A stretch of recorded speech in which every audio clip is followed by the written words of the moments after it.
Olá, começa agora mais um TV Câmara Entrevista. 29 de agosto é o Dia Nacional do Combate ao Fumo. No programa de hoje vamos falar sobre os perigos do tabagismo. Estima-se que 1 bilhão e 200 milhões de pessoas no mundo fumem. Deste total, 30 milhões estão aqui no Brasil. E Porto Alegre é a capital com maior índice de fumantes, 22,6% da população porto-alegrense fuma. E o número de mortes devido ao tabagismo também é alto. 262 pessoas aqui na capital gaúcha perderam a vida em 2011 devido ao cigarro e no estado do Rio Grande do Sul foram 1.986 mortes devido ao tabagismo no mesmo período. Este é o tema do programa de hoje e para falar sobre o assunto estão aqui com a gente a doutora Juliana Cardoso Fernandes, pneumologista, coordenadora do programa de tabagismo do Hospital Ernesto Dornelles, e a Lisa Remy, psicóloga do Centro de Pesquisa Álcool e Drogas do Hospital de Clínicas. Sejam muito bem-vindas aqui no nosso programa. Obrigada. E por que esse índice tão alto aqui na capital gaúcha, né? Que no Brasil tem uma média de 14% de fumantes. Aqui em Porto Alegre são quase 23% da população fuma. Existe alguma razão para isso? Quem é que pode começar? Lisa? Alguns estudos referem que o fato da gente ter vindo de uma cultura europeia, isso acaba auxiliando, o clima frio acaba auxiliando para que a taxa de fumantes aqui nessa área, no nosso estado, seja maior. O que é interessante colocar que, apesar da nicotina ser uma substância que desenvolve a dependência, ela não é diferente de outras substâncias, no sentido de que tem uma capacidade de desenvolver a dependência alta, e uma síndrome de abstinência também bastante alta, bastante forte. Então, assim, é importante pensar que no sul do país a gente tem um problema sério, e um problema sério de uma substância que não é leve, apesar de ser lícita. E a nicotina é a grande causa da dependência do cigarro, O que a nicotina faz no organismo da pessoa? Então, assim, falando um pouquinho sobre as vias respiratórias, na verdade a nicotina para o organismo, o efeito maior dela é vasoconstrição, que a gente chama, Então as doenças cardiocirculatórias, que envolve aí o infarto agudo do miocárdio, o AVC isquêmico, as tromboses e as obstruções arteriais periféricas, onde as pessoas acabam evoluindo até para amputação de membros, podem ter o efeito direto da nicotina. Sem dúvida, essa não é a substância que mais preocupa em termos de saúde do organismo, porque o cigarro tem mais de 4.700 substâncias que envolvem ali todo o processo, que é produto da queima e da inalação da fumaça ambiental, ou seja, o tabagismo passivo, ou a inalação direta com a tragada e a absorção da mucosa, então que trazem uma série de outras doenças, como os cânceres e as doenças pulmonares, como enfisema. Mas eu acho que o dano maior da nicotina é justamente o que a Elisa estava comentando, é a dependência. É ela ser a substância que causa a adição ao cigarro, Esse é o maior prejuízo, eu acho, que ela traz para o organismo. E essa questão da dependência, quando a pessoa para de fumar, essa crise de abstinência, ela é semelhante às outras drogas? Importante a gente pensar que quando se fala em dependência, se fala em doença. Existe uma modificação do sistema nervoso central, a gente está falando então de uma modificação neurológica, do funcionamento neurológico, que é o que faz com que o indivíduo seja dependente. Então, na verdade, ele não fuma depois de um determinado tempo porque ele quer, mas ele fuma porque ele precisa. A partir daí, quando se pensa em síndrome de abstinência, se pensa que nós estamos retirando uma substância em que o nosso cérebro está acostumado a absorver, a ter aquela substância, e na medida em que se retira, o corpo pede. né? Então tem toda uma modificação cerebral que faz com que o indivíduo então dependente acabe sofrendo com sinais e sintomas graves da síndrome de abstinência. Por isso que o tratamento, além de envolver medicação, também precisa envolver todo um aparato de novos comportamentos. Por isso, assim, se pensa que a terapia cognitivo-comportamental é uma terapia bastante efetiva e tem vários estudos que mostram isso. Tá? Essa terapia ela é baseada em desconectar as crenças que o sujeito tem a respeito do que a nicotina faz com ele. Por exemplo, né, vou fumar para me acalmar. Então, se cria uma crença de que o indivíduo, para se acalmar, para baixar a ansiedade, ele precisa fumar. Né? Na realidade, acalma, mas acalma por quê? Porque o indivíduo começa a ter sintomas desagradáveis de abstinência, então ele precisa fumar de novo. Não é que simplesmente relaxe. Né? Então, por exemplo, essa... É uma falsa calma. É uma falsa calma. Né? Na verdade, esse relaxamento, ele é só um abatimento dos sintomas de dependência, dos sintomas de abstinência que começam a se manifestar naquele momento, que seria uma agitação maior, uma ansiedade maior, né? E que então o sujeito fuma e realmente, né, aqueles sinais eles vão acalmar. Tá? E enquanto a pessoa está fumando, ela não tem consciência, até pode ter muitas vezes, né? Hoje, afinal de contas, a informação está aí disponível para todo mundo, né? É só buscar. Mas ela não fica pensando nos danos que o cigarro causa no seu próprio organismo, né? Quais são os danos mais diretos, mais simples que a pessoa percebe no organismo devido ao tabagismo? Eu sempre comento assim que o que mais chama a atenção da pessoa que está parando de fumar, e aí que ela consegue perceber as mudanças rápidas, são principalmente no que a gente traduz como fôlego, né? Naquela capacidade de fazer pequenas coisas do dia a dia, às vezes subir uma escada, ou ter que caminhar um pouquinho mais rápido até o ponto de ônibus, e que a pessoa que fuma e não se sente doente, né, que na verdade o fumante ele é um doente, o tabagismo é uma doença, inclusive tem CID-10, que é a Classificação Internacional de Doenças, para identificar o tabagismo. Essa pessoa já se acostuma com aquilo, né, se acostuma a ter aquela tossezinho, aquele pequeno desconforto.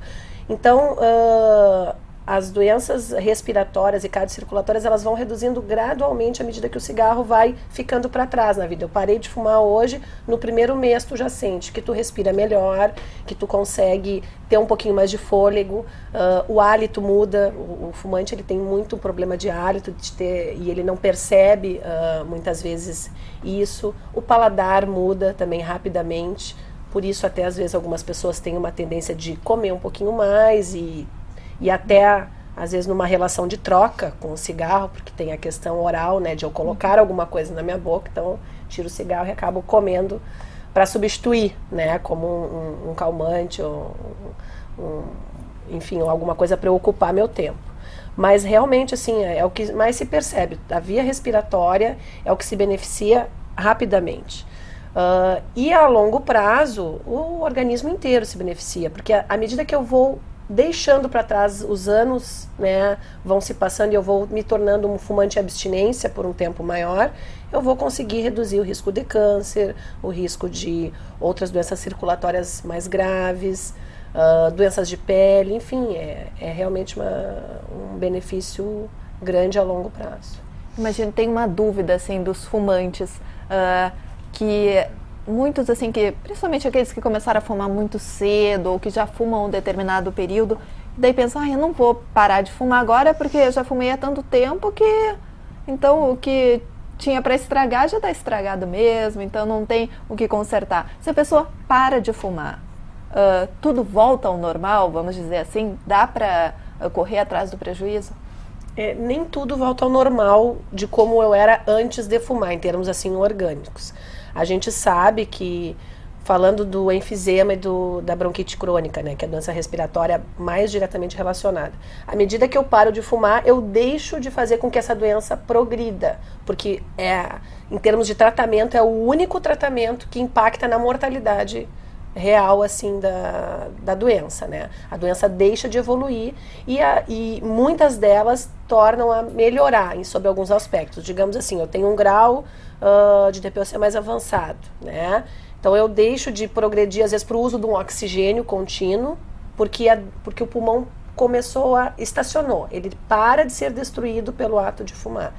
E doenças cardiocirculatórias, por exemplo, depois de 1 ano tu já começa a reduzir bastante o risco, e depois de 10 anos tu pode até se aproximar um risco de uma pessoa não exposta, né, daquele ponto em diante.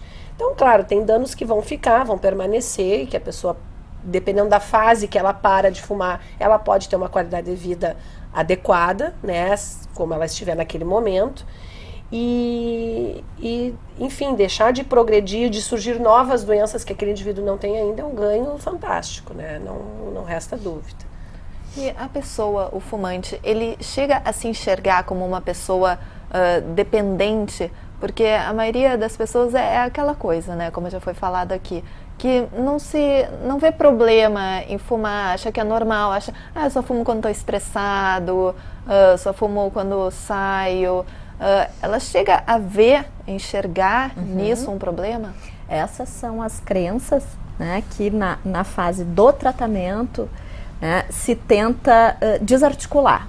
Né? Só fumo quando estou estressado, né? Do contrário, não preciso fumar, eu paro quando eu quero. Né?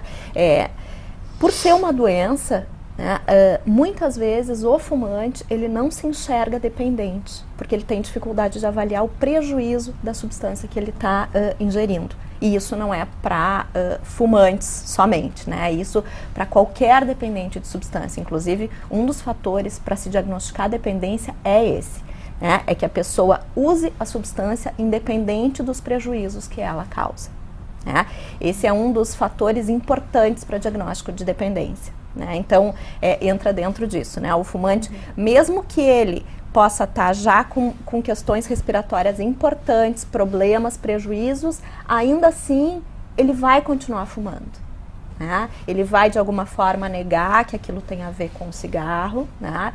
Ou até ele pode aceitar um pouco, mas a dificuldade de mexer com aquele comportamento, né, vai ser maior em função de ser uma dependência, e isso, né, tá vinculado a uma doença. E qual é a influência dos amigos, do ambiente social que a pessoa está inserida nesse processo?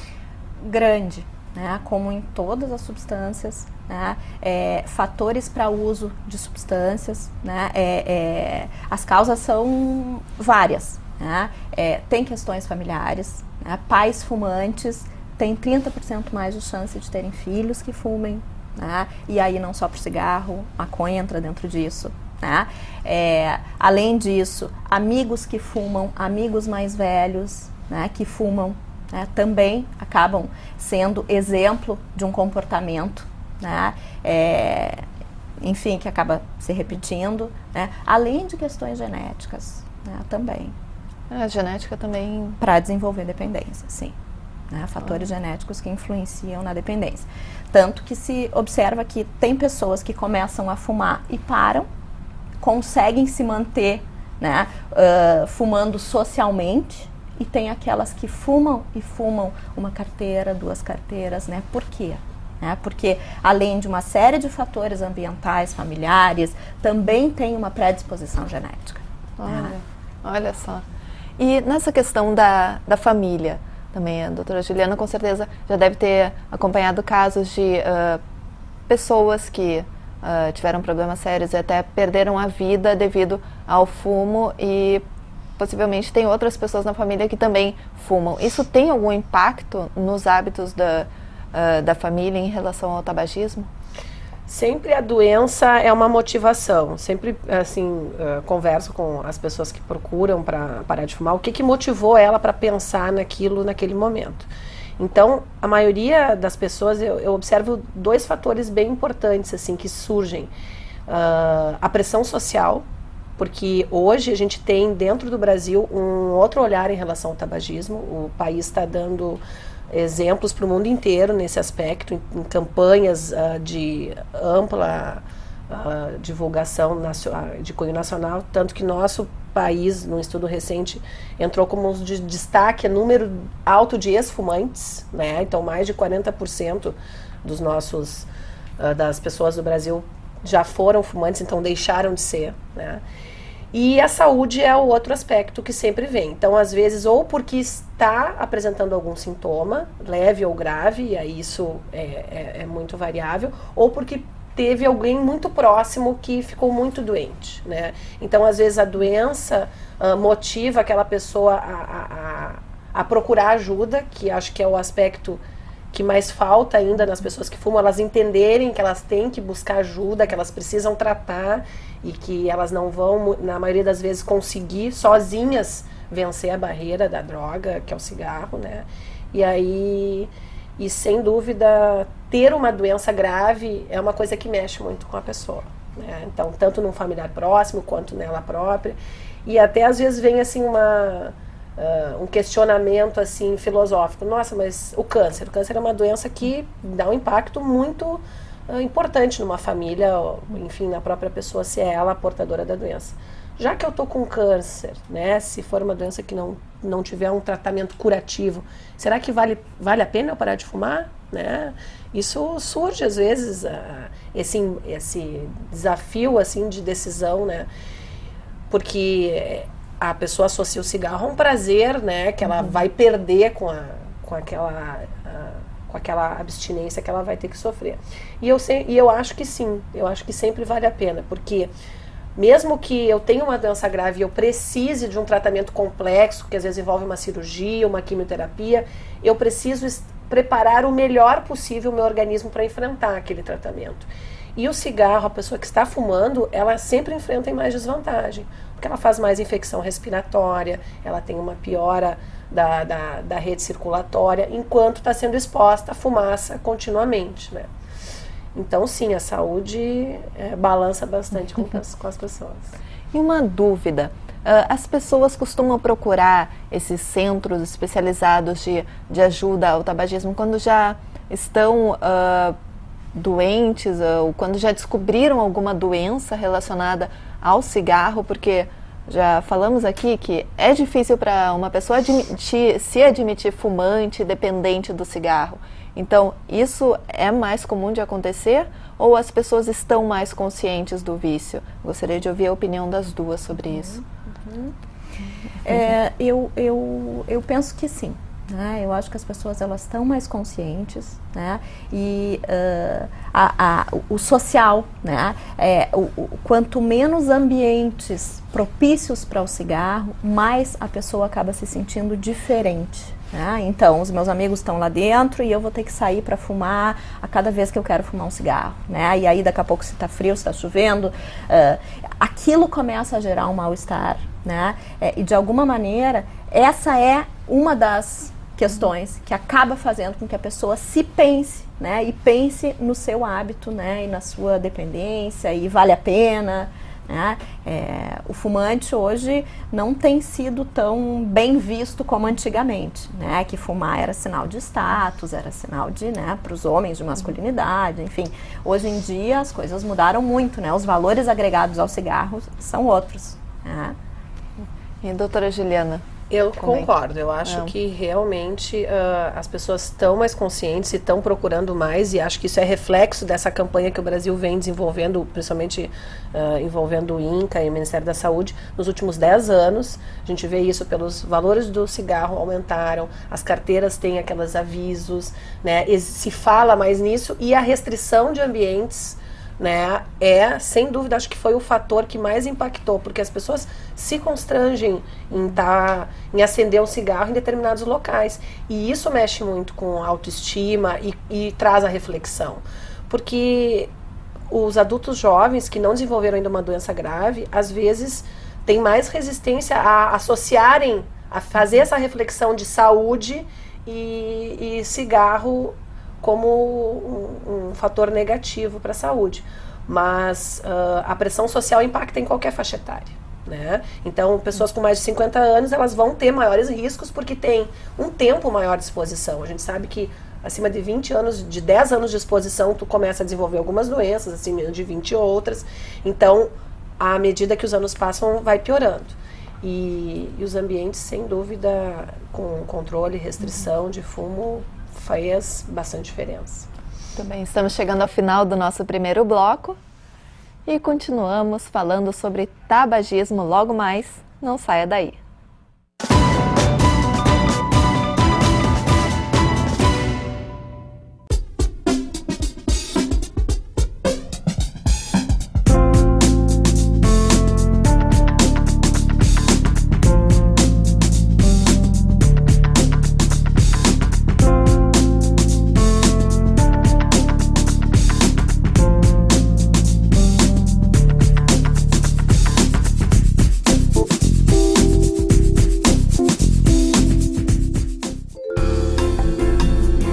Áreas verdes são pontos de respiro em meio à poluição das grandes metrópoles. Com cerca de 1.300.000 árvores nas ruas, Porto Alegre é uma das cidades mais arborizadas do Brasil.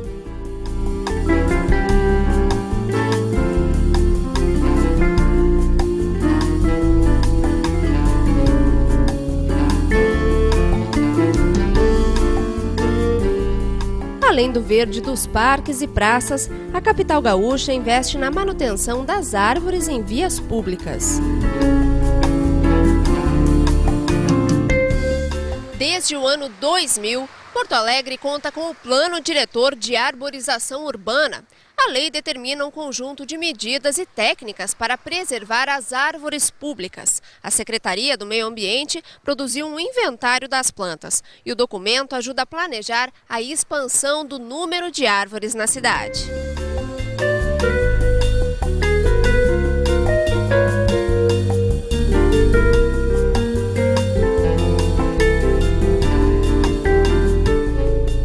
São mais de 170 espécies arbóreas espalhadas pela cidade.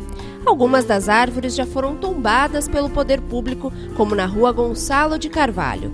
Conhecida como Túnel Verde, a via se tornou em 2006 a primeira rua declarada Patrimônio Ambiental de Porto Alegre.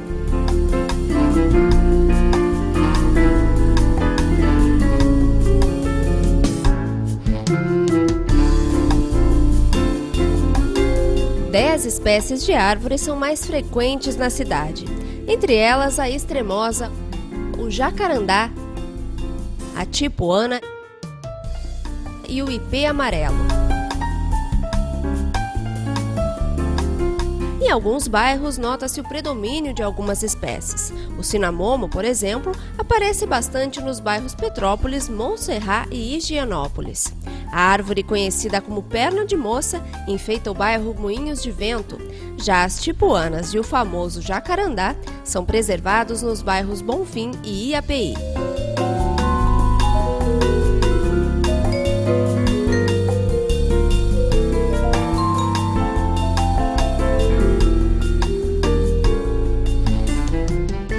Uma curiosidade são as árvores cultivadas em cima de uma ponte. Na Avenida João Pessoa, 8 palmeiras da Califórnia emolduram o caminho. Plantadas em 1941, as árvores alcançam aproximadamente 25 metros de altura.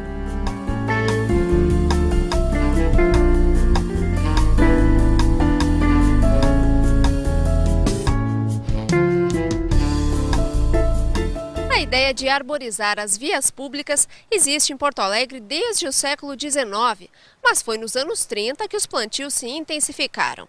E hoje a capital gaúcha sustenta a marca de quase uma árvore por habitante. Com quase 1,5 milhão de moradores, Porto Alegre tenta garantir um ar mais puro para o futuro.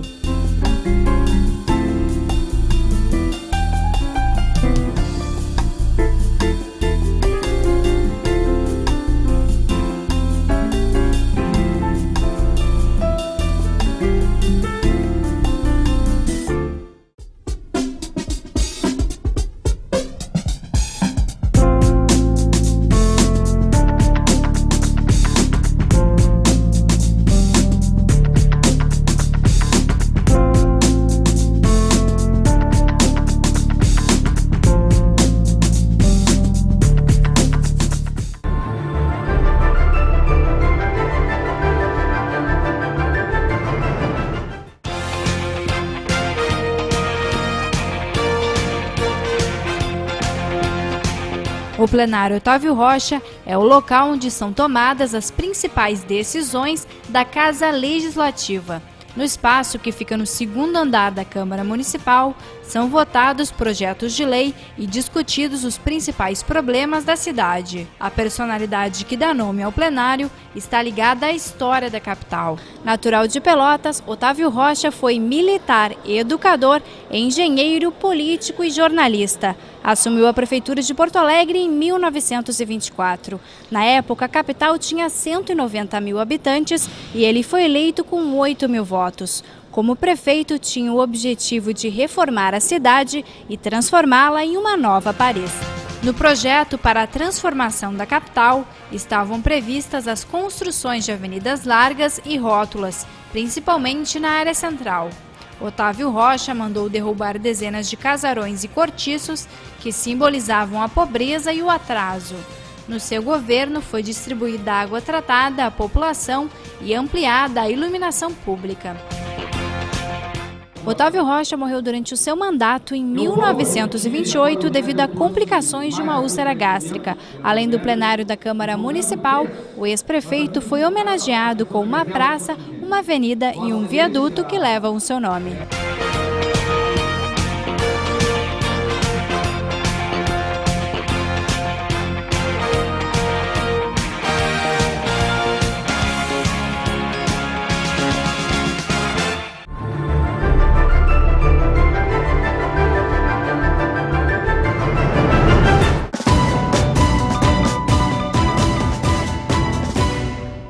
Voltamos agora com o TV Câmara Entrevista. No programa de hoje estamos falando sobre o tabagismo.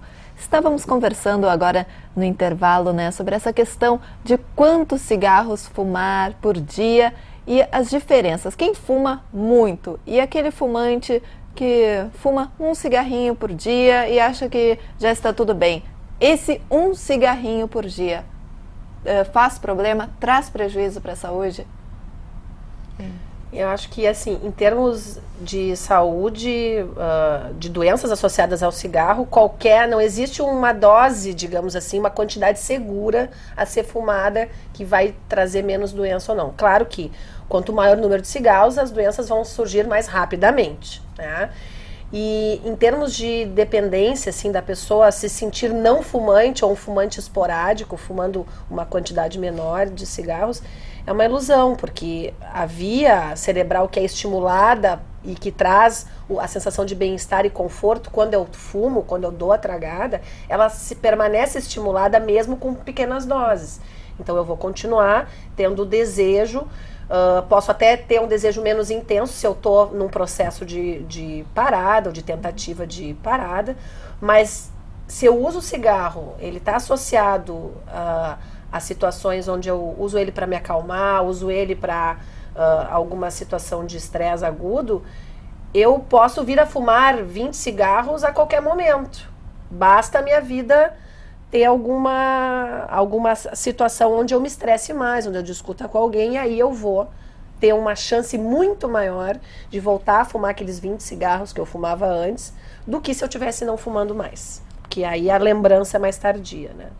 E essa questão do estresse, há pesquisas em várias cidades, tanto do Brasil quanto do mundo inteiro, mostrando que os homens são os maiores fumantes, né? O maior índice de fumantes da população é dos homens. Em países em desenvolvimento a diferença é maior, em países desenvolvidos a diferença é menor, mas os homens continuam sendo a maioria. Por que isso acontece? É relacionado a essa questão do estresse? Na realidade, os homens têm uma impulsividade maior, e não só para o cigarro, para a dependência, né, do cigarro, mas para qualquer droga, né? O perfil das drogas, da dependência, por exemplo, de cocaína, maconha, em geral, tem um índice maior nos homens, né? Os homens mais dependentes do que as mulheres. Né, para álcool também, em função, né, entre outras questões, né, que se a gente pensar, né, no cigarro ou propriamente no álcool, tem uma questão de autoafirmação, né, também tem uma questão de impulsividade importante. Né. E quais são os efeitos? Tem diferença de efeitos do cigarro e da droga no homem e na mulher? Efeitos, sim. Né? A mulher, em geral, é mais sensível aos efeitos do que o homem, né? As drogas, em função de constituição física, né?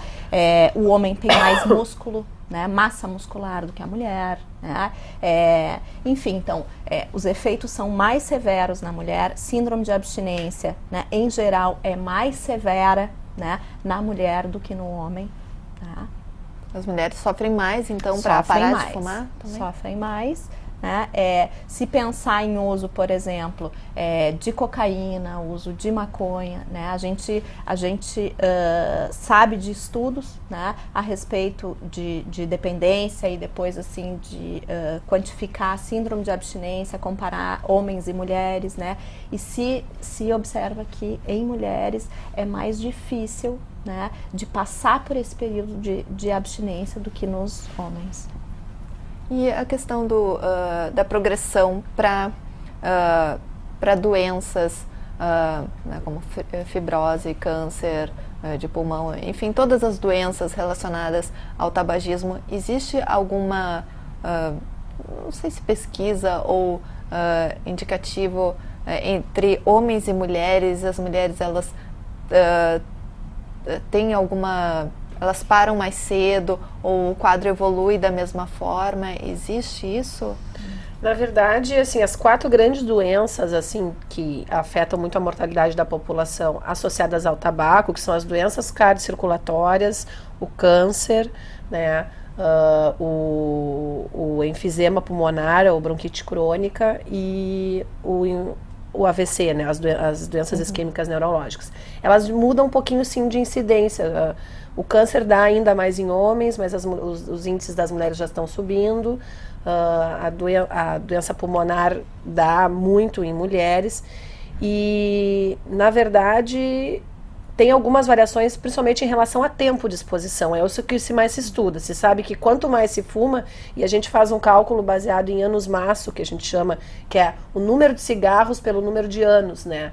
Então, se eu fumo 10 cigarros por dia por um ano e fumo 20 cigarros por dia por 6 meses, em termos de acúmulo é a mesma coisa, né? Então, fumar por longa data, pouquinho vai fazendo um acúmulo, ou fumar curtos prazos muito também é o que mais se relaciona com o início e a incidência das doenças associadas ao tabaco. É a quantidade, volume e disposição por tempo.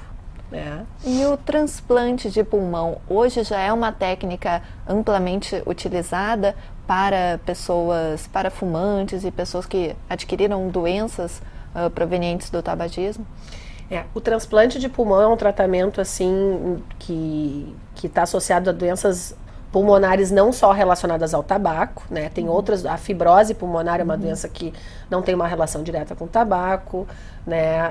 Outros tipos de doenças intersticiais que a gente chama, bronquiolites, enfim, que às vezes são até sequelas de doenças da infância, também podem ser indicativo de transplante. Então, a doença que tabaco relacionada que mais indica o transplante é o enfisema bronquite crônica, que hoje a gente chama de DPOC, doença pulmonar obstrutiva crônica. E sim, ela tem fases e tem critérios rigorosos assim, de indicação, né? Então, quando o DPOC está numa fase mais avançada, realmente próximo ao uso de oxigênio e com uma baixa capacidade respiratória, e o paciente tem uma faixa etária que tem uma sobrevida longa ainda adiante, né? Não se transplanta uma pessoa de 80, 90 anos, por exemplo, porque é um procedimento agressivo, né? Mas sim, uma pessoa que tem uma faixa etária com uma perspectiva de sobrevida e tem uma doença grave, ela pode ser indicado o transplante e, enfim, ter benefício em termos de qualidade de vida e tempo de vida. Mas são critérios bem específicos mesmo que têm que ser avaliados, né? E esses transplantes são de doadores, como é que é? São doadores vivos também? Como é que funciona esse tipo de transplante? Aqui em Porto Alegre tem um centro de transplante que tem uma experiência, assim, eu não trabalho diretamente lá, mas conheço o trabalho que é desenvolvido ali na Santa Casa, na equipe do Dr. Camargo. E eles fazem transplante intervivos, que chama, que tem algumas indicações, e transplante com doadores cadáveres, né? Então, os intervivos têm eles têm muito feito com crianças, até onde eu conheço, assim, dos dados apresentados. E que daí, claro, não são doenças tabaco relacionadas. Mas a maior, acho que eles têm uma casuística grande, eles poderiam falar melhor sobre isso, mas sem dúvida é muito mais de doador cadáver, que se chama, né? Um indivíduo saudável que teve uma morte súbita, uma morte aguda, geralmente associada a trauma, é uma das coisas mais comuns, né? E aí sim que doa os seus órgãos para transplante. Bom, e para não chegar, né, a esse ponto de ser necessário um transplante de pulmão e até, como foi falado aqui, quanto menos tempo se fumar, melhor até para o restabelecimento do organismo após a pessoa decidir parar de fumar. Eu vi uma pesquisa que 90% dos fumantes começam a fumar antes dos 19 anos. Isso aí é por essa questão do momento de afirmação, seria isso, dos jovens? Se a gente pensar que as drogas elas começam a ser experimentadas na fase da adolescência, né, quando os jovens estão num movimento mais grupal, né, quando eles têm nesse período um favorecimento a andar em grupo, né, a querer fortalecer a sua imagem perante o grupo, né, e até a se pegar como exemplo, né, aqueles membros do grupo que são mais líderes, né? Então, o grupo faz mais sentido na cabeça de um adolescente do que a família, do que dependendo do grupo que ele está, né, as substâncias sim vão começar a ser, enfim, né, vai começar a experimentar o cigarro, a maconha, né? E os fumantes passivos, né, que nós não falamos ainda, eles também correm risco de desenvolver doenças? Sim, a poluição tabagística ambiental, né, como a gente define essa questão da exposição ao cigarro, ela é fator de risco para desenvolvimento de doenças. Então tem muitas pessoas, assim, por exemplo, casais onde um fuma e o outro não fuma, né? Diretamente, eu sempre digo, porque acaba fumando. Então, às vezes, o esposo fuma no quarto, né? Ou fuma dentro do ambiente da casa constantemente e aí o resto da família está se expondo. Então, isso se vê em adultos e crianças. As crianças são o alvo mais fraco, eu sempre digo, porque a criança ela é exposta àquele ambiente e ela não tem poder de decisão, tanto de perceber que aquilo ali está lhe fazendo mal, né? E até de forma de exemplo negativo, né? A criança vê os pais fumando, isso já torna uma coisa corriqueira e aí à medida que eu estou num grupo, vão me oferecer, eu vou experimentar, eu não vou achar aquilo ali uma coisa horrível, porque eu já convivo com isso, eu vejo isso dentro da minha casa. A gente vê crianças assim que têm doenças respiratórias crônicas, como asma, né, bronquiolites, que são muito comuns no inverno, que elas pioram muito, descompensam mais, fazem mais crises quando tem pais fumantes no ambiente de casa, né? Então, tanto para criança quanto para adulto, pode desenvolver doença, principalmente do aparelho respiratório. Já foi falado aqui um pouco essa questão da genética, né, da importância da genética nessa questão da dependência. Tanto nesse caso de um pai que fuma ou uma mãe que fuma dentro de casa com a criança próxima, ou de uma mãe fumante, que influência isso vai ter na criança, no feto, né, no bebê quando ele nascer? Ele já vai estar mais predisposto ao vício? Na realidade, agora há pouco a gente conversando, né, o feto ele nasce menor, né, ele pode vir a desenvolver então, né, quando na infância, né, algum transtorno relacionado à atenção, transtorno de déficit de atenção, né, ele pode ter uma maior propensão à hiperatividade, né, além de questões físicas, né, de saúde físicas importantes, né. E essa questão e de alguma forma ele já está mais ligado, recebendo essa informação recebendo tabagismo. a substância e se acostumando de certa forma com ela. Então, seguramente essa criança ela vai ter uma familiaridade maior com essa substância. Por quê? Porque ela já recebeu na barriga, né? Na medida em que a mãe é fumante, né? Gestante fumante, por exemplo. E as questões físicas, né, que tu citaste são claras, assim, o bebê nasce menor, ele pode nascer apresentando a síndrome da abstinência, né, um bebê que chora mais, que é agitado, ele tem mais tendência à doença respiratória no primeiro ano de vida, então várias coisas influenciam diretamente no bebê, tanto com o futuro dele se tornar mais propenso a experimentar e ficar dependente, quanto para a saúde imediata, baixo peso, desenvolvimento alterado na primeira infância, como as questões de déficit de atenção e cognitivas, que podem estar relacionadas a todas as drogas, mas ao cigarro, aqui comentado em questão, bastante mesmo. E quando a pessoa quer parar de fumar, o que é mais importante fazer? Assim, quais são os passos para a pessoa que quer parar de fumar?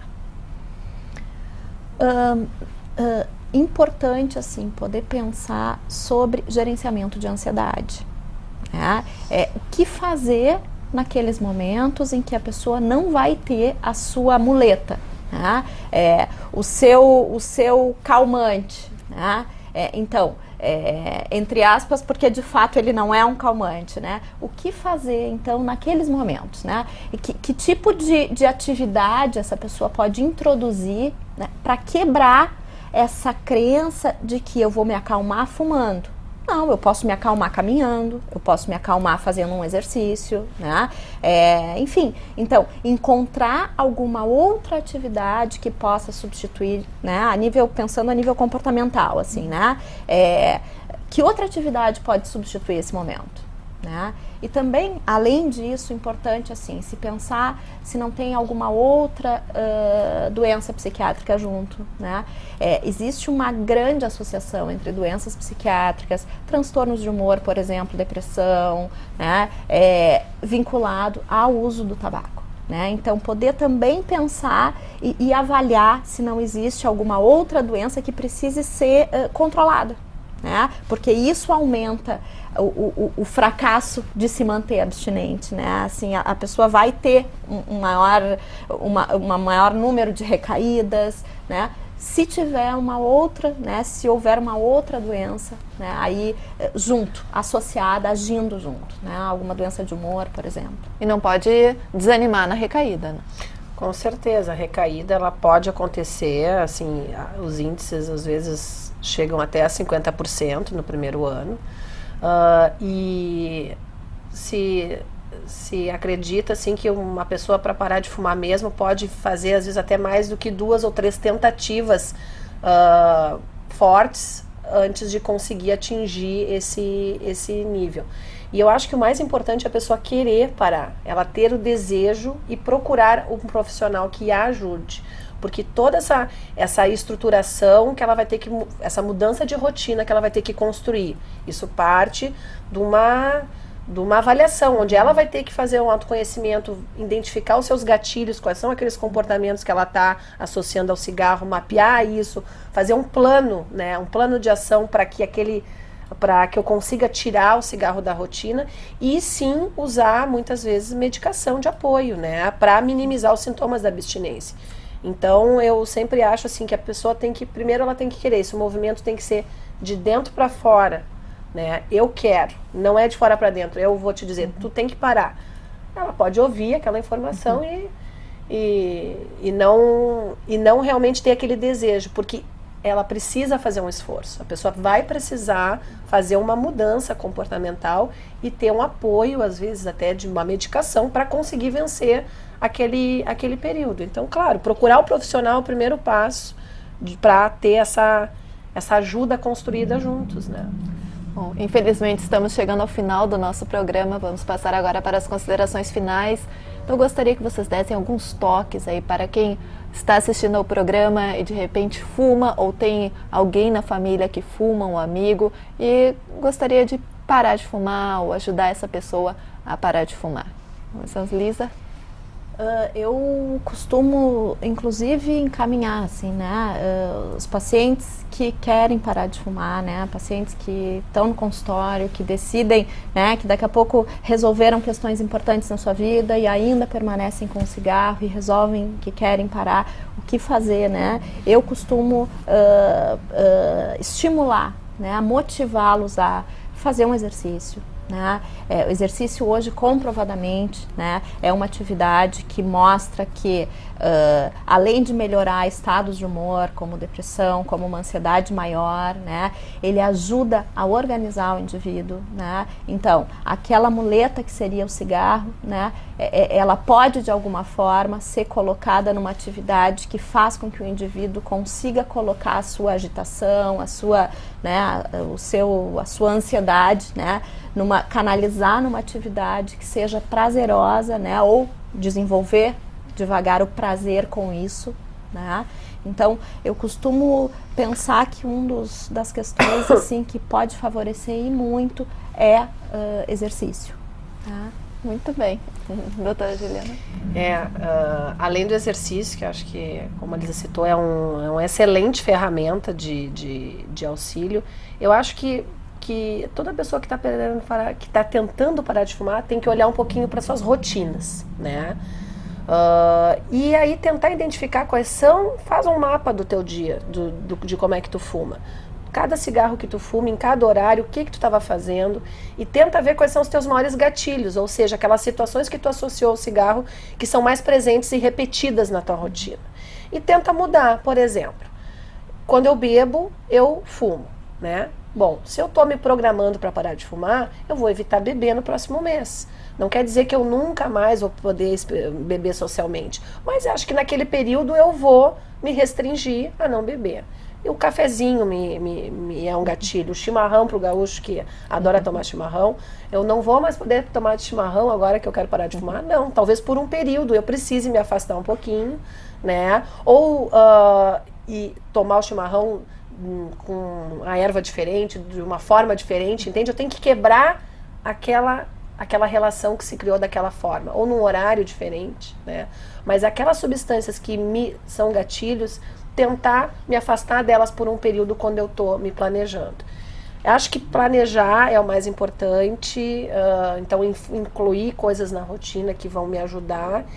E se eu estou com mais dificuldade, é procurar ajuda mesmo, porque às vezes até para fazer esse planejamento, para tratar essa fase, eu vou precisar de um apoio. Então procura um profissional, tem vários centros, tanto na rede SUS quanto na rede privada na cidade, que dão apoio pro fumante que quer parar, desde os postos de saúde até os hospitais grandes. Então eu acredito que isso seja o caminho, né? A pessoa tentar se organizar, evitar ir aos poucos tirando os gatilhos, mudando, botando um exercício, botando uma atividade e pedindo ajuda. E observar, realmente poder observar quais são os momentos em que vão descompensar a ansiedade daquela pessoa e que vão fazer com que ela queira fumar. Quais são os momentos críticos, né? Quais são os momentos perigosos, né?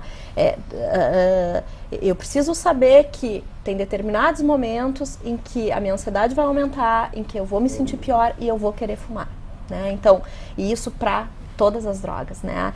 Então, se pensa que, bom, o que eu posso fazer para poder prestar atenção que eu estou me colocando numa situação de risco, né? E para tentar evitar essa situação ou me preparar para ela, né? Seja porque eu terminei o meu namoro, seja porque eu estou super ansioso porque eu tenho uma prova para fazer, estou com vontade de fumar um cigarrinho antes, né? Então, quais as situações que vão ser aquelas importantes e que eu sei que vão ser que vão desenvolver a minha ansiedade, né?